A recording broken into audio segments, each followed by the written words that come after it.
ప్రభునందు ప్రియమైన సంగమా, దేవుని బిడ్డలారా, లెంట్లోని 8వ దిన ఆరాధనలోనికి అందరినీ ప్రేమతో ఆహ్వానిస్తూ ఉన్నాం. ప్రార్థనతో ఆరాధన ప్రారంభం చేద్దాం. ప్రార్థన చేసుకుందాం. సైన్యములకు అధిపతియగు యెహోవా మా దేవ, లోకరక్షక యేసుస్వామి, మీ పరిశుద్ధమైన పాదములకు వందనములు స్తోత్రాలు చెల్లిస్తూ ఉన్నాము నాయన. గడిచిన ఈ పగటి వేళంతా కూడా మా అందరినీ మీ బలిష్టమైన రెక్కల చాటున కాచి ఈ మండలకాల ధ్యానములో 8వ దినములోనికి మమ్మల్ని ప్రవేశపెట్టిన గొప్ప దేవుడవు. రావలసిన మా ప్రియులందరినీ కూడా తోడుకొని రండి. వచ్చిన మా స్వరాలతో మిమ్మల్ని కీర్తించడానికి, గణపరచడానికి సహాయం చేయండి. ఈ దినాన ప్రభా మీ పక్షాన్ని నిలవనై ఉన్న మీ దాసులను ప్రభు మీ మహిమార్థమై వాడుకొని సంఘానికి కావలసిన వర్తమానంతో ప్రభా బిడ్డను మీ యొక్క సిలువ సాటును మరుగుపరిచి మాట్లాడమని ప్రార్థిస్తూ ఉన్నాను. ఈ ఆరాధన అంతా కూడా ఆది నుండి అంతం వరకు మీకు మహిమకరంగా చేరే సంఘానికి ఆత్మీయంగా దీవెనకరంగా ఉండునట్లు కృప దయచేయమని యేసు నామములు అడిగి వేడుకొనుచున్నాము తండ్రి, ఆమేన్. దయచేసి కూర్చునండి. సాయంకాల ఆరాధనకి వెళ్తా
తండ్రి యొక్కయు కుమారుని యొక్కయు పరిశుద్ధాత్మ యొక్కయు నామమున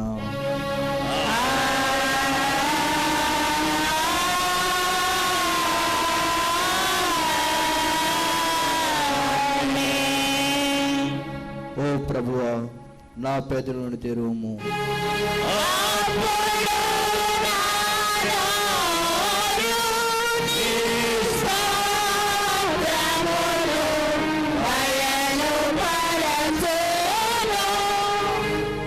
ఓ దేవా, నన్ను విడిపించుటకు త్వరగా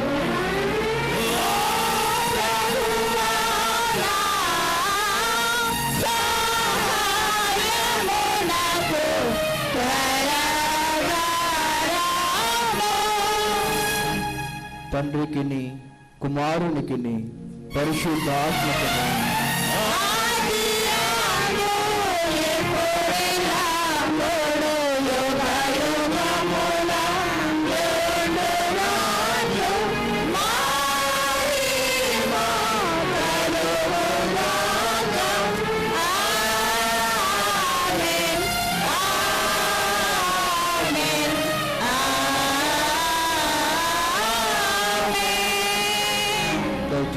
చూడండి.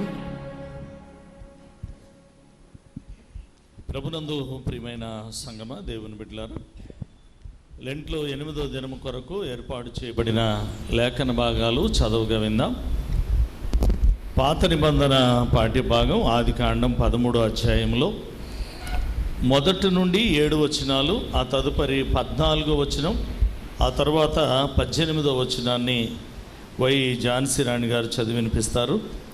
పత్రిక పాఠ్యభాగం ఫిలిప్పీలకు రాసిన పత్రిక 3వ అధ్యాయం 2వ వచనం నుండి 12వ వచనం వరకు తెలుగుతోటి భాస్కరరావు గారు చదవాలని మనవి చేస్తూ ఉన్నాను. పాత నిబంధన పాఠ్యభాగం ఝాన్సీ రాణి.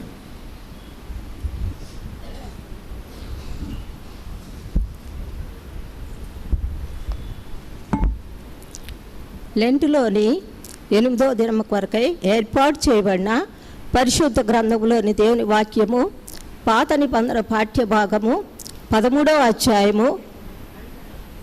అధ్యాయం ఆదికాండము 13వ అధ్యాయము 1వ వచనము నుండి 7వ వచనము వరకు మరియు 14వ వచనము 18వ వచనము. అబ్రాము తనకు కలిగిన సమస్తమును తన భార్యను తనతో కూడానున్న లోతును వెంటబెట్టుకొని ఐగుప్తులో నుండి నెగేవునకు వెళ్ళెను. అబ్రాము వెండి బంగారము పశువులు కలిగిన బహుధనవంతులై ఉండెను. అతడు ప్రయాణం చేయుచు దక్షిణము నుండి బేతేలు వరకు, అనగా బేతేలుకును ఆయికుని మధ్య తన గుడారము మొదట ఉండిన స్థలము వరకు వెళ్ళి తాను మొదట బలిపీఠము కట్టిన చోట చేరెను. అక్కడ అబ్రాము యెహోవా నామమున ప్రార్థన చేసెను. అబ్రాముతో కూడా వెళ్ళిన లోతుకును గొర్రెలు, గొడ్లు, గుడారములు ఉండెను గనుక వారు కలిసి నివసించుటకు ఆ ప్రదేశం చాలకపోయెను. ఎందుకనగా వారి ఆస్తి వారు కలిసి నివసించలేనంత విస్తారమై ఉండెను. అప్పుడు అబ్రాహాము పశువుల కాపర్లకును లోతు పశువుల కాపర్లకును కలహము పుట్టెను. ఆ కాలమందు కానానీయులు, పెరిజీయులు ఆ దేశములో కాపురముండి. లోతు అబ్రాహామును విడిచి పోయిన తరువాత యెహోవా, ఇదిగో నీ కన్నులెత్తి నీవు ఉన్న చోటు నుండి ఉత్తరపు తట్టు, దక్షిణపు తట్టు, తూర్పు తట్టు, పడమర తట్టును చూడుము. అప్పుడు అబ్రాము తన గుడారము తీసి హెబ్రోనులోని మమ్రే దగ్గర ఉన్న సింధూర వృక్షవనములో దిగి అక్కడ యెహోవాకు బలిపీఠమును కట్టెను. పరిశుద్ధ గ్రంథములోని దేవుని వాక్యము ఇంత పర్యంతము. ఓ ప్రభువా, మమ్మను కనికరించుము.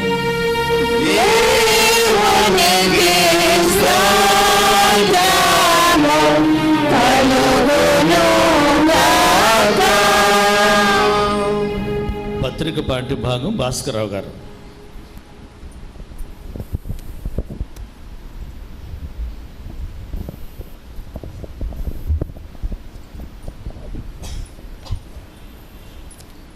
లెంట్లోని 8వ దినం కొరకు ఏర్పాటు చేయబడిన పత్రిక పాఠ్యభాగము ఫిలిప్పీయులకు రాసిన పత్రిక 3వ అధ్యాయము 2 నుంచి 12 వరకు. ఫిలిప్పీయులకు రాసిన పత్రిక 3వ అధ్యాయము 2 నుంచి 12 వరకు. కుక్కల విషయమై జాగ్రత్తగా ఉండుడి, దుష్టులైన పనివారి విషయమై జాగ్రత్తగా ఉండుడి, ఈ చేదనను ఆదరించు వారి విషయమై జాగ్రత్తగా ఉండుడి. ఎందుకనగా శరీరమును ఆస్పదము చేసుకొనక దేవుని యొక్క ఆత్మలను ఆరాధించుచు క్రీస్తుని యేసునందు అతిశయపడుచున్న మనమే సున్నతి ఆచరించేవారము కావలేనంటే నేను శరీరమును ఆస్పదము చేసుకొనవచ్చును. మరి ఎవడైనాను శరీరము ఆస్పదము చేసుకొనవలసిన ఎడల నేను మరి ఎక్కువగా చేసుకొనవచ్చును. 8వ దినమున సున్నతి పొందితిని. ఇశ్రాయేలు వంశపు వాడనై బెన్యామీను గోత్రములో పుట్టి హెబ్రీయుల సంతానమైన హెబ్రీయుడనై ధర్మశాస్త్ర విషయము పరిచయుడనై ఆసక్తి విషయము సంఘమును హింసించువాడనై ధర్మశాస్త్రం వలన నీతి విషయము అనింద్యుడనై ఉంటిని. అయినను ఏవేవి నాకు లాభకరములై ఉండెనో వాటిని క్రీస్తు నిమిత్తము నష్టముగా ఎంచుకుంటుని. నిశ్చయముగా నా ప్రభువుని యేసుక్రీస్తుని గురించిన అతి శ్రేష్టమైన జ్ఞానము నిమిత్తమై సమస్తమును నష్టముగా ఎంచుకుంటున్నాను. క్రీస్తును సంపాదించుకొని ధర్మశాస్త్రం మూలమైన నా నీతిని గాక క్రీస్తునందు విశ్వాసం వలనైన నీతి అనగా విశ్వాసమును బట్టి దేవుడు అనుగ్రహించి నీతి గలవాడనై ఆయన యందు అగపడు నిమిత్తమును ఏ విధము చేతనైనాను మృతుల నుండి నాకు పునరుద్ధానము కలగవలనని ఆయన మరణ విషయములో సహానుభావము గలవాడనై ఆయనను ఆయన పునరుద్ధాన బలమును ఎరుగు నిమిత్తము ఆయన శ్రమలలో పాలివాడనగుట ఎట్టిదో ఎరుగు నిమిత్తమును సమస్తమును నష్టపరుచుకొని వాటిని పెంటతో సమానంగా ఎంచుకుంటున్నాను. ఇదివరకే నేను గెలిచిదినని అని అయినను, ఇదివరకే సంపూర్ణ సిద్ధి పొందితినని అయినను నేను అనుకొనటలేదు. కానీ నేను దేని నిమిత్తం క్రీస్తు యేసు చేత పట్టబడితినో దానిని పట్టుకుని వాళ్ళని పరిగెత్తుచున్నాను. ఏర్పాటు చేయబడిన పత్రిక పాఠ్య భాగం ఇంత పర్యంతం. ఓ ప్రభువా మమ్మను కనికరించుము.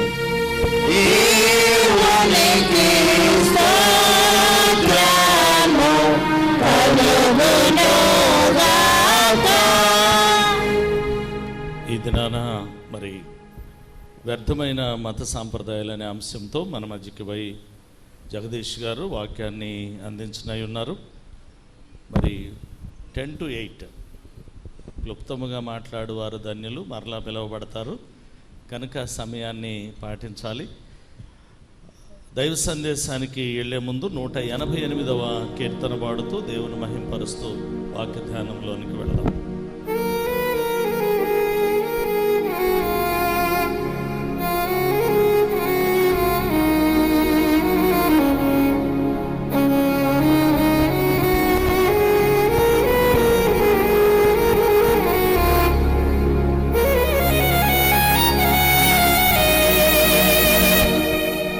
చూడలే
మన తండ్రి అయిన దేవుని నుండి, ప్రభు అయిన యేసుక్రీస్తు నుండి కృపయు సమాధానములు మీకు కలుగునుగాక.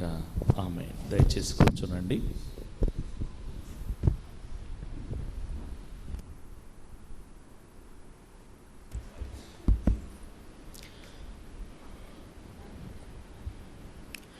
దేవుడు మనకు అనుగ్రహించినటువంటి ప్రశస్తమైన సమయం కొరకై ముందుగా దేవునికి వందనాలు తెలియచేసుకుంటూ ఉన్నాం. అదేవిధంగా మరి ఈ లెంటన్ డేస్లో 8వ దినం మాట్లాడటకు నాకు అనుగ్రహించినటువంటి ఈ యొక్క అవకాశాన్ని బట్టి మన సంఘ కాపరులైనటువంటి రెవరెండ్ దేవదాస్ పాస్టర్ గారికి, అదేవిధంగా రెవరెండ్ నానిబాబు పాస్టర్ గారికి, అదేవిధంగా రెవరెండ్ కిరణ్ పాస్టర్ గారికి కూడా ప్రత్యేకమైన వందనాలు తెలియజేసుకుంటూ ఉన్నాను. యవనస్తుల్ని దేవుని యొక్క పరిచర్యలో ప్రోత్సహిస్తూ అన్ని పరిచర్యలో ముందుకు నడిపిస్తున్నటువంటి మన సంఘంలో మరి దేవుడు తన యొక్క మాటను మాట్లాడటకు నాకు అవకాశం కనిపించినటువంటి పిసిసి చైర్మన్ గారు అయినటువంటి దట్ అశోక్ కుమార్ గారికి, అదేవిధంగా ట్రెజరర్ గారికి, కార్యనిర్వాహక బృందం అంతటికీ కూడాను ప్రత్యేకమైన వందనాలు. చేరివచ్చిన సంఘస్థులకు, సండే స్కూల్ విభాగం వారికి, స్త్రీల సమాజం వారికి, ప్రతి ఒక్కరు కూడా ప్రభువైన యేసుక్రీస్తు నామం పేరిట వందనాలు తెలియజేసుకుంటూ ఉన్నాను. చిన్న ప్రార్థన చేసుకుని మనము దేవుని యొక్క వాక్యంలోకి వెళ్దాం. మహాపరిశుద్ధుడు అయిన తండ్రి, ప్రేమ కలిగిన దేవా, మీకు ఎన్నో వందనాలు తెలియజేసుకుంటూ ఉన్నాం. ఈ సమయమున మేమందరం కూడా మీ సన్నిధానంలో చేరి ఉన్నాము. మీ యొక్క మాటల కొరకు మా యొక్క హృదయాలను తెరిచి నాయనా మీ సన్నిధిలో వేగిరముతో ఉన్నాం. ప్రభువా, మీరు మాట్లాడండి. మీరు మాట్లాడితేనే మాకు కార్యాలు జరుగుతాయి, మా హృదయాలు కదిలింపబడతాయి. ప్రభా, మీ స్వరమును మా అందరికీ వినిపించమని మీ సన్నిధిలో వేడుకుంటూ యేసుక్రీస్తు నామం పేరట అడిగి వేడుకొని ప్రార్థన చేస్తున్నాము తండ్రి. ఆమేన్. మనకి ఇవ్వబడినటువంటి అంశము ఈరోజు వ్యర్థమైనటువంటి మత సాంప్రదాయాలు, వెయిన్ రిలీజియస్ ట్రెడిషన్స్. ప్రాముఖ్యంగా మనము ఈ యొక్క అంశంలోనికి వెళ్ళబోయే ముందు కొన్ని మాటలను మనం జ్ఞాపకం చేసుకుందాం. దేవుని యొక్క వాక్యంలో నుంచి మనము కొన్ని విషయాలను అర్థం చేసుకుంటే, డాక్ట్రిన్ అనే పదమును మనం ఒకటి జ్ఞాపకం చేసుకుందాం.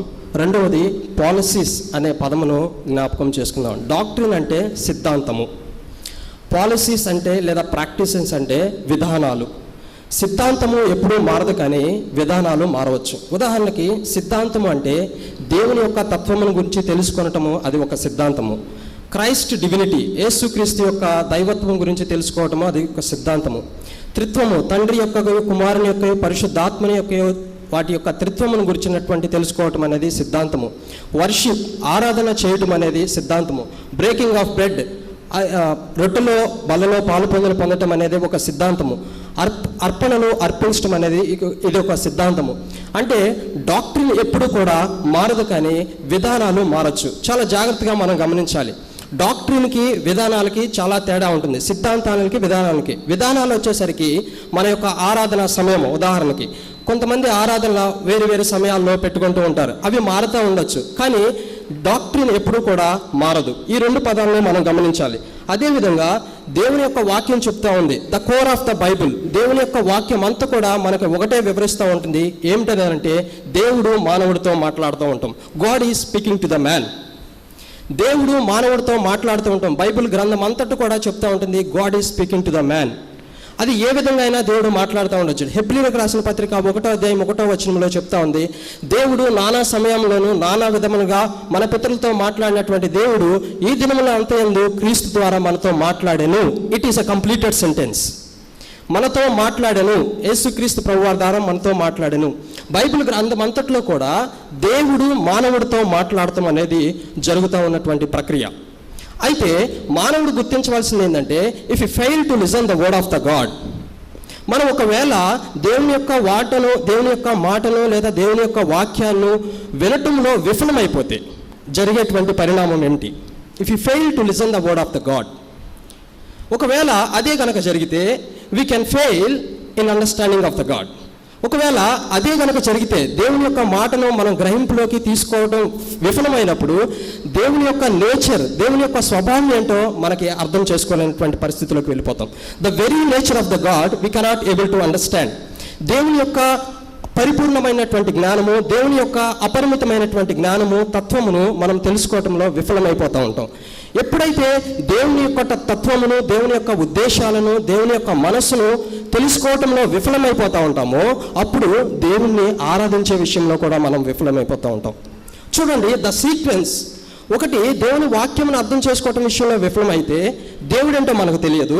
రెండవది, దేవుని అర్థం చేసుకోవటం విషయంలో మనకు విఫలమైపోతే దేవుని ఎలా ఆరాధించాలో కూడా మనకు తెలియదు. ఒకవేళ దేవుని ఎలా ఆరాధించాలో మనకు అర్థం కాకుండా ఉన్నటువంటి మన యొక్క ఆరాధన వ్యర్థమైనటువంటి ఆరాధన అయిపోతూ ఉంటుంది. వ్యర్థమైనటువంటి ఆరాధన అయిపోతూ ఉంటుంది. ఒకవేళ దేవుణ్ణి మనం వ్యర్థమైనటువంటి ఆరాధన చేస్తూ ఉన్నామని అంటే దాని అర్థము మన యొక్క జీవితము హిపోక్రటికల్ లైఫ్, అంటే వేషధారమైనటువంటి జీవితంగా మారిపోతూ ఉంటుంది. చూడండి, ద సీక్వెన్స్ అంటే ఎక్కడ మనకి ముఖ్యంగా కోర్ ఆఫ్ ద బైబిల్ ఎక్కడంటే దేవుని యొక్క మాటను మనం సరిగ్గా గ్రహింపులోకి తీసుకుని ఉంటే, దేవుని యొక్క మాటను సరైన విధానంలో మనం అర్థం చేసుకోగలిగితే అప్పుడు దేవుని యొక్క స్వభావం ఏంటో మనకు అర్థమవుతూ ఉంటుంది. తర్వాత దేవుని యొక్క నేచర్ ఏంటో మనకు అర్థమవుతూ ఉంటుంది. ఎప్పుడైతే దేవుని యొక్క స్వభావం మనకు అర్థమైతే దేవుని అర్థవంతంగా ఆరాధిస్తూ ఉంటాము, అప్పుడు మన జీవితాలు ధన్యకరమైనగా ఉంటాయి. అయితే ఇక్కడ మనం మాట్లాడుకుంటున్నటువంటి ఈ యొక్క అంశంలో మనం ఒకసారి చూస్తే వ్యర్థమైనటువంటి మత ఆచారాలను ఎందుకు ఈ యొక్క అంశాన్ని మనం జ్ఞాపకం చేసుకుంటే, ఈ అంశం మొదట నాకు వచ్చినప్పుడు మా ఇంట్లో వాళ్ళు అనుకున్నారు వీడికి సరైన అంశం వచ్చిందని అనుకున్నారు. ఎందుకంటే చాలా వరకు నేను మా యొక్క కుటుంబంలో ఎక్కువగా అపోజ్ చేసేది ఇవే. చాలా వరకు ఈ విషయాలను నేను ఎక్కువగా అపోజ్ చేస్తూ ఉంటాను. దేవుడు మరి నాకు ఇచ్చినటువంటి అంశాన్ని బట్టి కూడా నేను దేవునికి స్తుతులు చెల్లిస్తూ ఉన్నాను.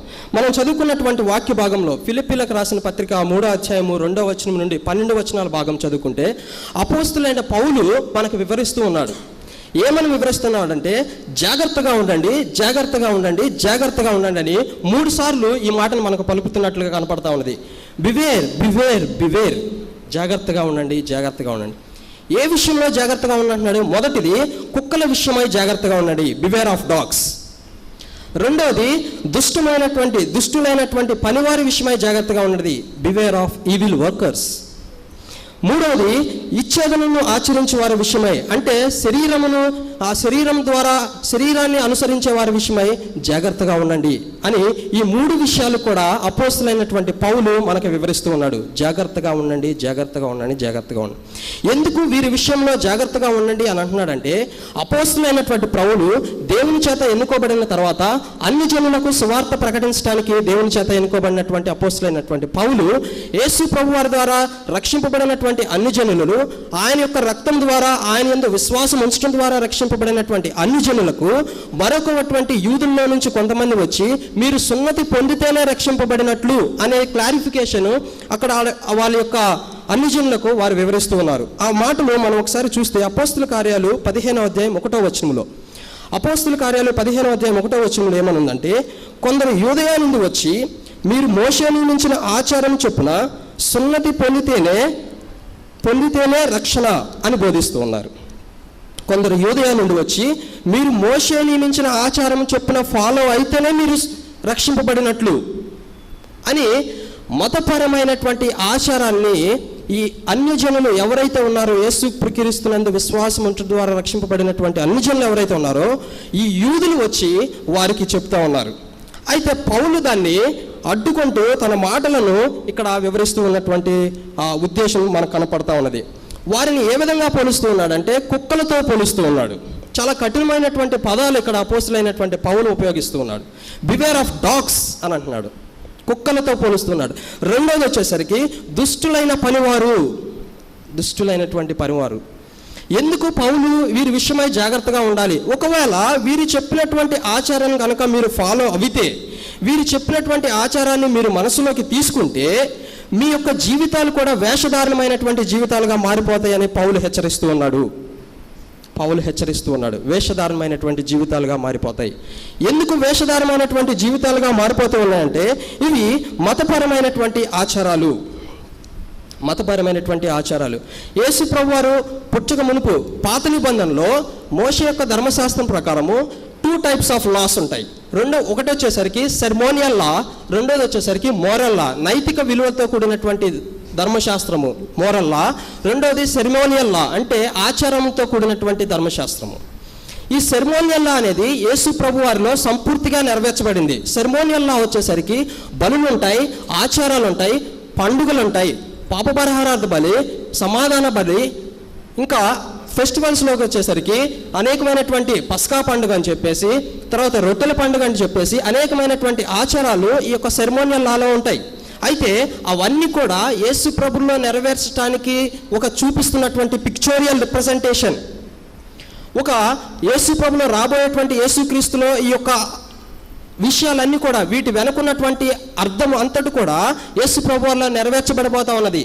ఉదాహరణకి పస్కా పండుగ తీసుకుంటే యేసు ప్రభు వల్ల ఆయన పస్కా బలిగా అర్పించబడ్డాడు. అది యేసు ప్రభు వల్ల నెరవేర్చబడింది. Ceremonial law is completely fulfilled in the Jesus Christ. అదే విధమైనటువంటి సెరమోనియల్ లా, ఈ మతపరమైనటువంటి లాని తీసుకొచ్చి ఇక్కడ యూదులు అన్యజనులను కలవరపెడుతూ ఉన్నారు. అన్యజనులు యేసు ప్రభునందు విశ్వాసం ఉంచి వారు రక్షింపబడిన వారికి వీరు ఈ మతపరమైనటువంటి వ్యర్థమైనటువంటి ఆచారాలను వివరిస్తూ వారిని కలవరంలోకి తీసుకునేటువంటి పరిస్థితి ఉన్నారు. ఎప్పుడైతే ఈ ఆచారాలకు వాళ్ళకి బోధిస్తారో వారు కన్ఫ్యూజన్ స్టేట్లోకి వెళ్ళిపోయే ప్రమాదం ఉంది. అంటే మేము యేసుక్రీస్తునందు విశ్వాసం ఉంచి ఆయనను రక్షింపబడింది రక్షణ కాదా? ఒకవేళ ఇటువంటి పరిస్థితులను, ఇటువంటి ఆచారాలను మేము ఆచరిస్తేనే మేము రక్షింపబడినట్లా అనేటువంటి కన్ఫ్యూజన్లో ఉన్నారు. కాబట్టి పౌలు ఆ వాక్య భాగంలో చెప్తున్నాడు, మొదటి వచనంలోనే చెప్తున్నాడు ఏమనంటే, అదే సంగతులను మీకు రాయట నాకు ఇష్టమైనది కాదు, అదే సంగతులు మీకు రాయట నాకు ఇష్టమైనది కాదు, మీకు అది క్షేమకరము. నేను చెప్తున్నాను, మరలా అదే సంగతులను గురించి ఏదో పదే పదే చెప్పాలని కాదు, కానీ నేను చెప్తున్నానంటే అది మీకు క్షేమకరము అని అర్థము అని చెప్తున్నాడు. చాలా కఠినమైన పదాలు ఉపయోగిస్తూ జాగ్రత్త పడుడి అంటున్నాడు. శరీరమైనటువంటి ఆచారాలు, రిలీజియస్ ట్రెడిషన్స్, వ్యర్థమైనటువంటి ఆచారాలు, వీటి ద్వారా మనం రక్షింపబడతాము, వీటి ద్వారా మనము దేవునిలో ఎదగలుగుతాము అనే బిలీఫ్ అనేటువంటి నమ్మకంలోకి మనం వస్తే మన జీవితము వేషధారణం అయిపోతుంది అని ఇక్కడ అపోస్తలుడైన పౌలు మనకు వివరిస్తున్నట్లుగా కనపడతా ఉన్నది. ఎందుకు ఈ విధంగా అపోస్తలుడైనటువంటి పౌలు చెప్తా ఉన్నాడంటే, మనం కొలస్సీలకు రాసిన పత్రిక 2వ అధ్యాయము 11వ వచనంలో చూస్తే, క్రీస్తు యందే మనము సున్నతి పొందిన వారము అని రాయబడి ఉన్నది. చేతులతో చేయబడినటువంటి సున్నతి కాదు, కానీ క్రీస్తునందు విశ్వాసం ఉంచడం ద్వారా మనము సున్నతి పొందిన వారము, ఆయన యందు విశ్వాసం ఉంచినప్పుడే మనము రక్షింపబడినటువంటి వారము అని ఇక్కడ కొలస్సీలకు రాసిన పత్రిక మనకు వివరిస్తూ ఉన్నది. అదేవిధంగా ఎఫెసీలకు రాసిన పత్రిక 2వ అధ్యాయము 14వ వచనం చూస్తే, విధి రూపకమైన ఆజ్ఞలను గల ధర్మశాస్త్రమును తన శరీరమందు కొట్టివేయుట చేత, విధి రూపకమైనటువంటి ఆజ్ఞలు గల ధర్మశాస్త్రము తన శరీరమందు కొట్టివేయబడుట చేత, క్రీస్తులో సంపూర్ణముగా ఆ సెరమోనియల్ లా, ఏ అయితే రిలీజియస్ పరమైనటువంటి ఆచారాలు అప్పట్లో ఓన్లీ జ్యూస్ వాళ్ళకే అదే అనుగ్రహించబడింది, యూదులకు మాత్రమే, దేవుని ప్రజలకు మాత్రమే ఆ యొక్క రిలీజియస్ ట్రెడిషన్స్ అనేవి అనుగ్రహించబడ్డాయి. అవి యేసుక్రీస్తు ప్రభువారిలో సంపూర్తిగా నెరవేర్చబడ్డాయి. అందుకని అని అంటూ ఉన్నారు, విధి రూపకమైనటువంటి ఆజ్ఞలు గల ధర్మశాస్త్రమును తన శరీరమందు కొట్టివేయుట చేత. మరలా రోమీయులకు రాసిన పత్రిక 10వ అధ్యాయం 4వ వచనంలో చూస్తే, విశ్వసించిన వానికి నీతి కలుగునట్లు క్రీస్తు ధర్మశాస్త్రమునకు సమాప్తి అయి ఉన్నాడు. చాలా క్లారిటీగా చెప్పబడుతుంది. ఒకటి, ఆజ్ఞలు గల ధర్మశాస్త్రము ఆయన శరీరమందు కొట్టివేయబడింది.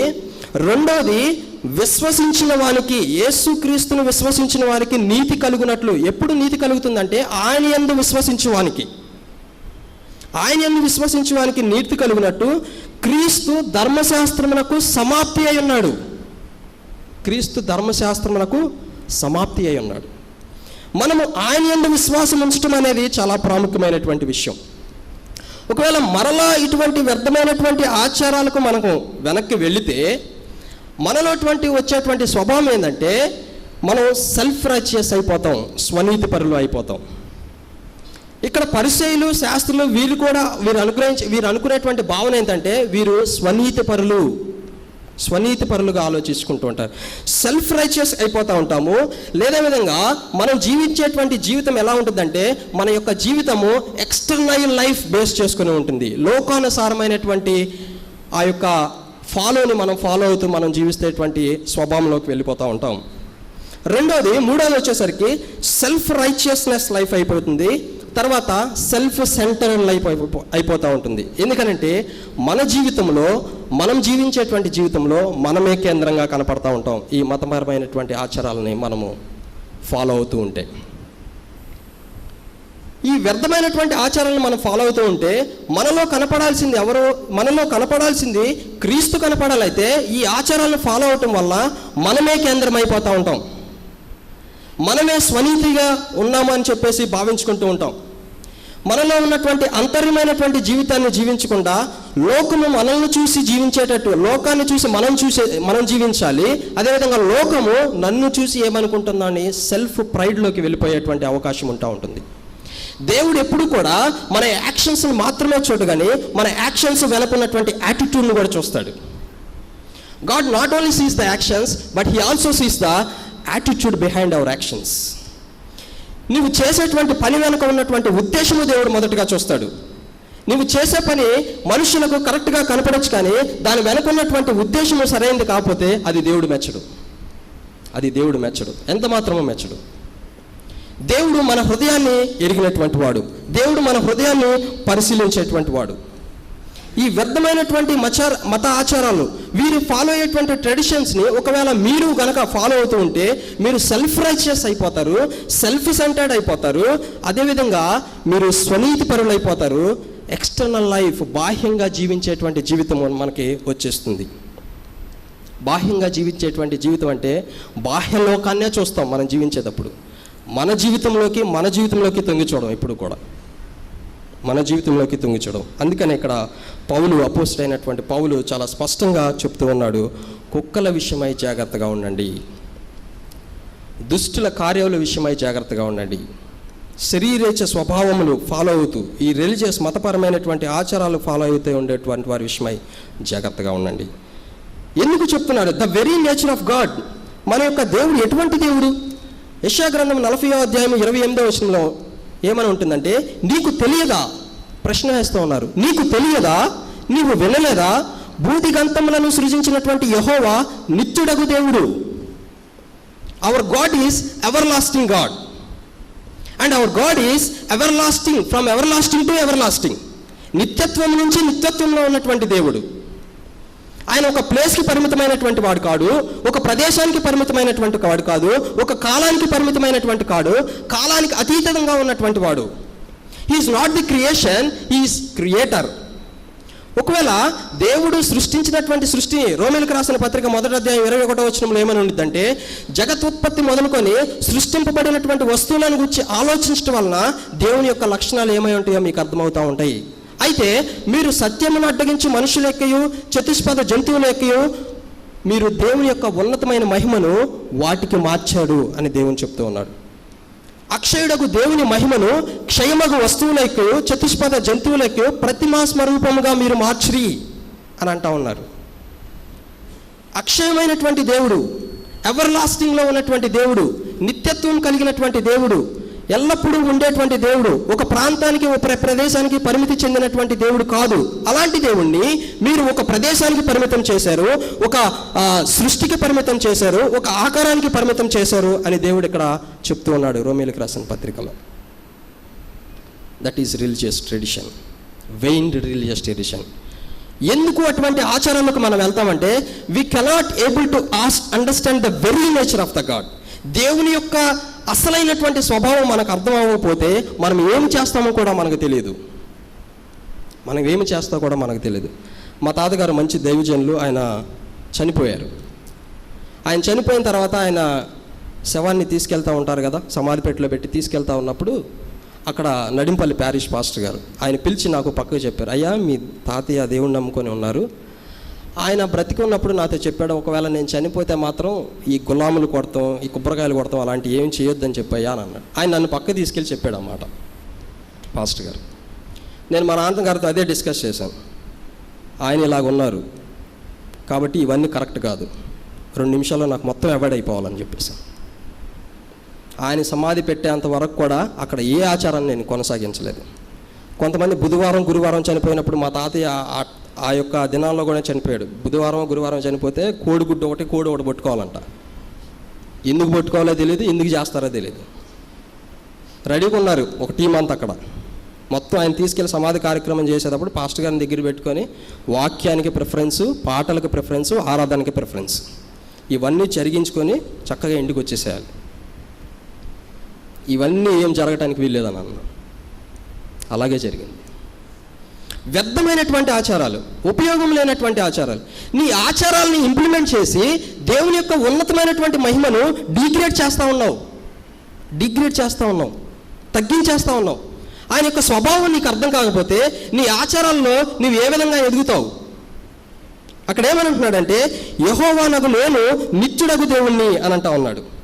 అదే యెషయా గ్రంథము 42వ అధ్యాయం 8వ వచనంలో ఏమని ఉంటుందంటే, నేను నా మహిమను నేను ఎవరికి చెందనివ్వను అని అంటా ఉన్నాడు. నేను నా మహిమను నేను ఎవరికి చెందనివ్వను. యెహోవాను నేనే, ఇదే నా నామము, నేను నా మహిమకు ఎవరికి ఇవ్వను, చెందనివ్వను. ఆయన ఆ మాట పలుకుతా ఉంటే మనం ఆయన మహిమను తగ్గించేసి వ్యర్థమైనటువంటి ఆచారాలకు ఆయన మహిమను అప్పగించేస్తూ ఉన్నాం. దేవుని యొక్క స్వభావము మనకు అర్థం కాకపోతే మన యొక్క వ్యర్థమైనటువంటి ఆచారాల్లోనే మన జీవితం ముగిసిపోతుంది. అందుకనే పౌలు చాలా స్పష్టంగా చెప్తా ఉన్నాడు, అది కుక్కలతో పోలుస్తూ ఉన్నాడు. అటువంటి వ్యక్తులను కఠినమైనటువంటి పదంతో పోలుస్తూ ఉన్నాడు. ఎందుకు ఆచారాలు చేస్తూ ఉన్నావు? కొంతమంది చెప్తూ ఉంటారు పెద్దలు, నేను చాలా చోట్లకి వెళ్ళాను, పరిచర్య నిమిత్తము చాలా ప్రదేశాలకు కూడా వెళ్ళాను. అయ్యా, ఇది మా ముత్తాతల నుంచి తాతల నుంచి వచ్చింది, సుమారు ఎప్పటి నుంచో పెద్దల నుంచి వస్తున్న ఆచారం కాబట్టి చేస్తూ ఉన్నాం. మీ పెద్దల నుంచి వచ్చినటువంటి ఆచారం, ముత్తాతల నుంచి వచ్చిన ఆచారం అయితే మహా అయితే హిస్టరీ ఎంత ఉండిద్దండి? 200 సంవత్సరాలు ఉండిద్దాం, లేదా 100 సంవత్సరాల క్రితము, 200 సంవత్సరాల క్రితం, మహా వేసుకుంటే 250 సంవత్సరాల క్రితం చరిత్ర. బైబిల్కి ఏ చరిత్ర ఉంది? సుమారు 5000 సంవత్సరాలు కలిగినటువంటి చరిత్ర. నూతన నిబంధనకి మనం ఇప్పుడు చూసుకుంటే 2025 సంవత్సరాలు కలిగినటువంటి చరిత్ర. అప్పుడు చెప్తున్నటువంటి మాటలు ఈ ఆచారాలను కూడా వ్యర్థమైనటువంటి. నువ్వు 200 సంవత్సరాల క్రితం, 100 సంవత్సరాల క్రితం ఉన్నటువంటి ఆచారాలను పట్టుకొని వేలాడుతూ ఉంటే ద వెరీ బైబిల్, దేవుని వాక్యము చెప్తా ఉంది, 2000 సంవత్సరాల క్రితం, 5000 సంవత్సరాల క్రితం చరిత్ర కలిగినటువంటి బైబిల్లో దేవుడు మాట్లాడుతూ ఉన్నాడు, ఇవి వ్యర్థమైనటువంటి ఆచారాలను. నా మహిమను నేను ఎవరికి చెందనివ్వను.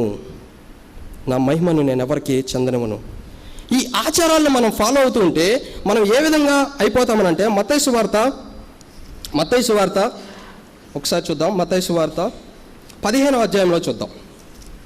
మత్తయి సువార్త 15వ అధ్యాయము 1 నుంచి 7 వచనాల్లో చూస్తే నేను చాలా ప్రాముఖ్యమైనటువంటి కొన్ని వచనాలు చూద్దాం. 2వ వచనంలో, నీ శిష్యులు చేతులు కడుక్కోకుండా భోజనం చేయుచున్నారే, వారెందు నిమిత్తము పెద్దల పారంపర్యమును అతిక్రమించుచున్నారని అడిగిరి. శాస్త్రులు పరిసయ్యులు వీరు వచ్చి యేసుప్రభు వారి శిష్యులు చేతులు కడుక్కోకుండా భోజనం చేస్తున్నారని వెంటనే వచ్చి ఏమని అడుగుతున్నారంటే, పెద్దల పారంపర్యములను అతిక్రమించుచున్నారు, ఎందుకు అతిక్రమించుచున్నారు అని అడిగిరి. వెంటనే యేసుప్రభు వారు స్వయాన ఆయన సమాధానం ఇస్తూ ఏమంటాడంటే, మీరును మీ పారంపర్యము నిమిత్తమై దేవుని ఆజ్ఞను ఎందుకు మీరుచున్నారు? మీరును మీ పారంపర్యం నిమిత్తము దేవుని ఆజ్ఞను ఎందుకు మీరుచున్నారు? రెండవది 6వ వచనంలో, మీరును మీ పారంపర్యం నిమిత్తమై దేవుని వాక్యమును నిరర్థకము చేయుచున్నారు. 3వది 9వ వచనంలో, ఈ ప్రజలు నన్ను ఘనపరచుతురు కానీ వారి హృదయం నాకు దూరముగా ఉన్నది, వారు నన్ను వ్యర్థముగా ఆరాధించుచున్నారు. ఈ మతపరమైనటువంటి వ్యర్థమైనటువంటి ఆచారాల ద్వారా జరుగుతున్నటువంటి వెరీ రాంగ్ థింగ్ ఏంటంటే, వారు ప్రథమంగా దేవుని యొక్క ఆజ్ఞను మీరుతున్నారు అని యేసుప్రభు వారు మాట్లాడుతున్నారు. రెండవది, మీరు మీ పారంపర్యచర్య నిమిత్తము దేవుని యొక్క వాక్యమును నిరర్థకము చేయుచున్నారు. The very word of the God and the very commandment of the God. దేవుని యొక్క ఆజ్ఞను మీరుతూ ఉన్నారు, అదేవిధంగా దేవుని యొక్క వాక్యమును నిరర్థకము చేయుచున్నారు, అర్థం లేనటువంటిగా చేయుచున్నారు. మీరు మీ ట్రెడిషన్ని హైలైట్ చేస్తూ ఉంటే దేవుని యొక్క వాక్యము ఎందుకు పనికిరాదు అన్నట్లు మీ ట్రెడిషన్ ద్వారా చూపిస్తూ ఉన్నారు, మీ యొక్క ఆచారం ద్వారా చూపిస్తూ ఉన్నారు. అదే ఇక్కడ చెప్తున్నాడు. తద్వారా ఏమవుతా ఉందంటే, మీరు ఆరాధించేటువంటి ఆరాధన వ్యర్థమైపోతూ ఉన్నది. పెదవులతోనే మీరు ఆరాధిస్తున్నారు కానీ హృదయంతో మీరు ఆరాధించలేదు. ఎక్కడికెక్కడికో వెళ్ళిపోతూ ఉంటాం సంఘంలోంచి. అక్కడేదో ఉందో ఇక్కడేదో ఉందో అని చెప్పేసి వెళ్ళిపోతూ ఉంటాం. అక్కడ ఒక ఆచారం ఉంది, ఇక్కడ ఒక ఆచారం ఉంది అని చెప్పేసి వెళ్ళిపోతూ ఉంటాం.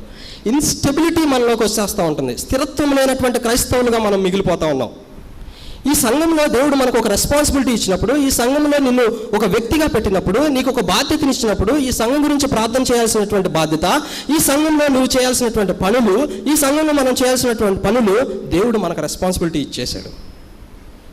ఎన్నో సంవత్సరాల నుంచి మనం కలిగినటువంటి ఈ సంఘంలో అనేక చోట్ల, నేను చాలా చోట్ల చూశాను, ఒక సంఘం నుంచి ఒక సంఘానికి వెళ్ళిపోయి వారు వచ్చినటువంటి సంఘాన్ని బ్లేమ్ చేస్తూ ఉంటారు. అక్కడ ఇలా బాగలేదు, ఇక్కడ అలా బాగుంది అని అంటారు. దేవుని యొక్క తత్వం మీకు అర్థం కాలేదని అంటాను నేను. దేవుడు ఒక స్థలానికి పరిమితమైనటువంటి వాడు కాడు. ఆయన ఎక్కడ అన్ని చోట్ల ఉన్నాడు, అంతటా ఉన్నాడు. నువ్వు ఎక్కడ ప్రార్థన చేసినా నీ ప్రార్థన ఆలకిస్తాడు, నువ్వు ఎక్కడ ప్రార్థన చేసినా నీ ప్రార్థన ఆలకిస్తాడు. కానీ దేవుడు మనకు ఒక సంఘాన్ని, ఒక స్థలాన్ని అనుగ్రహించినప్పుడు అక్కడ మన యొక్క బాధ్యత ఏమై ఉంటుంది? అక్కడ మన బాధ్యత ఏమై ఉంటుంది? సంఘాలు కూడా ఈ రోజుల్లో చాలా వరకు ఎలా ఉంటాయంటే, ఇదివరకు సంఘాలంటే మన పితరులో ఎక్కడైతే సంఘం లేదో అక్కడ సంఘాన్ని స్థాపించేవాళ్ళు, ఎక్కడైతే పరిచర్య లేదో అక్కడ పరిచర్యను స్టార్ట్ చేసేవాళ్ళు. నేను అడవి ప్రాంతాల్లో కూడా వెళ్ళాను పరిచర్య చేయడానికి. అక్కడ మహా అయితే ఒక 10 ఇళ్ళు ఉంటాయి. ఆ 10 ఇళ్ళు కలిసి ఒక గ్రామం అంటారు. అక్కడ సువార్త చేస్తూ 9-10తో సంఘాన్ని ఏర్పాటు చేసి ఉన్నారు. ఒకడు కష్టపడి ఎలా ఉంటుందంటే, ఒకడు కష్టపడి చెరువులో గేలం వేసి ఒక్కొక్క చేప బుట్టలో వేస్తూ ఉంటే ఇంకొకళ్ళు వచ్చి బుట్టలో వేస్తాడు గేలం. అతను పట్టినటువంటి చేపల గంప ఉంది కదా, ఆ గంపలో వేస్తాడు గేలం. దాని అర్థం ఏంటి? పరిచర్య యొక్క విధానం వారికి అర్థం కాలేదు, మినిస్ట్రీ ఏంటో అర్థం కాలేదు. దేవుడు వ్యర్థమైనటువంటి ఆచారాలని పక్కన పెట్టేయండి అని చెప్తా ఉన్నాడు. దీనివల్ల మీరు దేవుని యొక్క ఆజ్ఞను మీరుతున్నారు, దేవుని యొక్క వాక్యం నిరార్థంగా చేయుచున్నారు, అదేవిధంగా దేవుని యొక్క ఆరాధనని మీరు వ్యర్థంగా ఆరాధిస్తున్నారు. దానివల్ల మన జీవితాలు హిపోక్రటికల్ లైఫ్, వేషధారణమైనటువంటి జీవితాలుగా మారిపోయేటువంటి ప్రమాదం ఉంది. అందుకనే పౌలు ఏమని చెప్తున్నాడంటే, ఆ విషయాన్ని చెప్పి తన యొక్క జీవితాన్ని జ్ఞాపకం చేసుకుంటూ ఉన్నాడు. మనం మరలా ఒకసారి ఫిలిప్పీలకు రాసిన పత్రిక వచ్చేద్దాం. మరలా తన యొక్క జీవితాన్ని జ్ఞాపకం చేసుకుంటూ ఏమనంటున్నాడంటే 5వ వచనంలో, ఒకవేళ నేను ఆచరించాలనుకుంటే ఇవన్నీ నేను చేశాను, ఆల్రెడీ ఇవన్నీ నేను చేశాను. ఇజ్రాయెల్ వంశపు వాడినై ఉన్నాను, బెన్యామీన్ గోత్రంలో పుట్టి హెబ్రీల సంతానమై ధర్మశాస్త్రం విషయంలో పరిశీలుడినై, ఆసక్తికరం విషయం ఏంటంటే సంఘమును హింసించిన వాడినై, ధర్మశాస్త్రము వలని నీతి విషయము అనిందునై ఉంటిని. ఈ ఆచారాలు ఇవన్నీ కూడా నేను ఒకప్పుడు పాటించాను. నేను మతపరమైనటువంటి వ్యక్తిగా ఉన్నాను. I'm a religious man before coming to the Christ. But now what I have gain before coming to the Christ, today I am counted as a loss of my life. ఆయన ఏమని చెప్తూ ఉన్నాడంటే, ఏవైతే నాకు లాభకరమై ఉన్నావో అవన్నీ కూడా ఇప్పుడు నేను నష్టముగా ఎంచుకొని ఉన్నాను.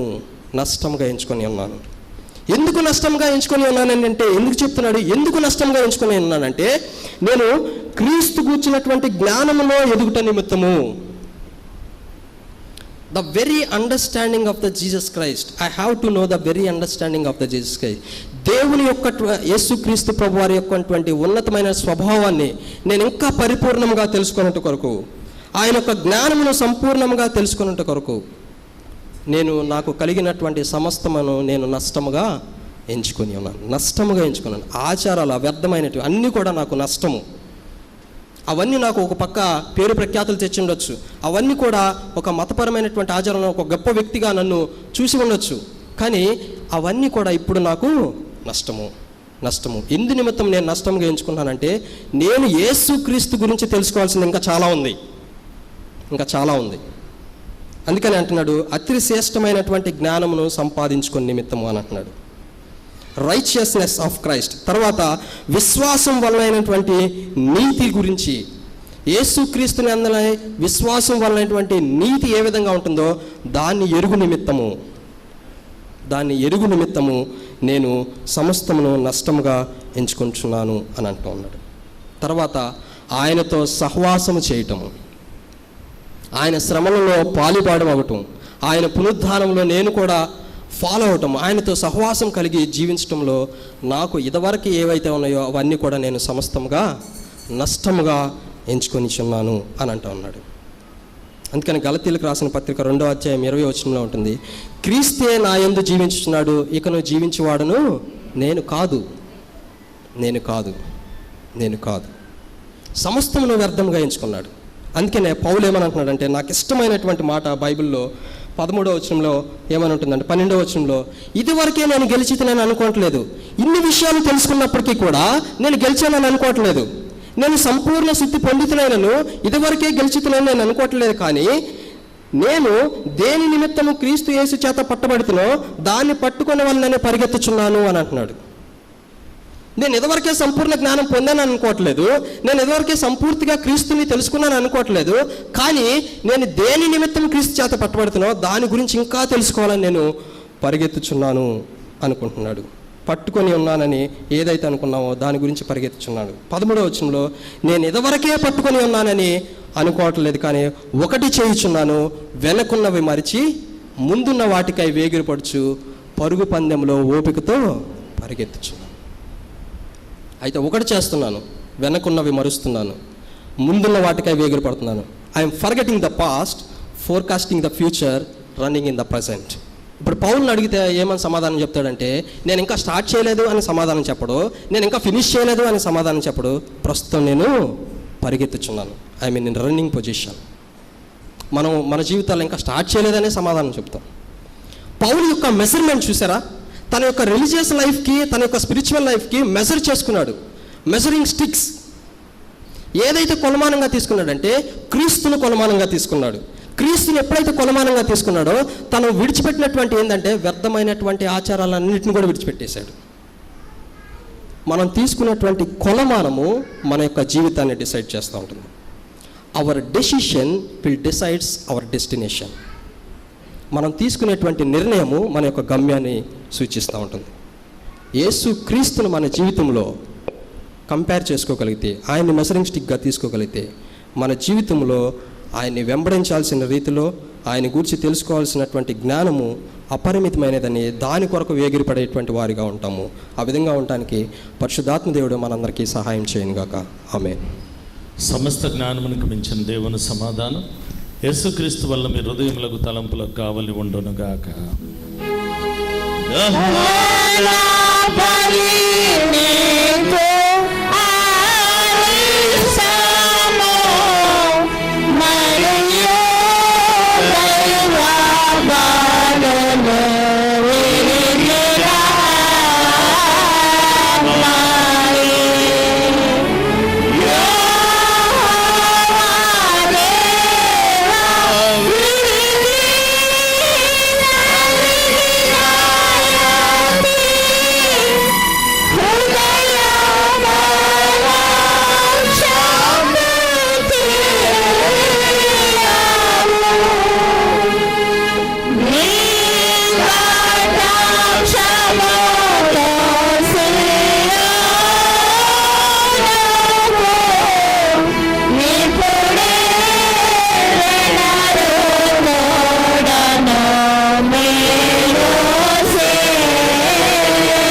కూర్చోండి. ప్రభునందు ప్రియమైన దేవుని బిడ్డలారా, మరి మంచి వర్తమానాన్ని అందించినటువంటి జగదీష్కి వందనాలు తెలియజేస్తూ ఉన్నాను. రేపు మనకి కమ్యూనియన్ సర్వీస్ ఉంటుంది, ఈ విషయాన్ని గమనించాలి. అదేవిధంగా రేపు మనకు వాక్యాన్ని అందించేవారు రెవరెండ్ కే ఆనంద్ అనూప్ కుమార్ గారు రేపు మనకి వాక్యాన్ని అందిస్తారు. ఈ విషయాన్ని గమనించవలసిందిగా ప్రేమతో మనవి చేస్తూ ఉన్నాను. కమ్యూనియన్ సర్వీస్ ఉంటుంది కనుక సిద్ధపడి రావాలి. మరి చివరి ప్రార్థన, ప్రభు ప్రార్థన అప్పుడు అందరూ లేచి నిలబడి దీవెనతో మనం ఈ ఆరాధన సెలవు తీసుకుందాం.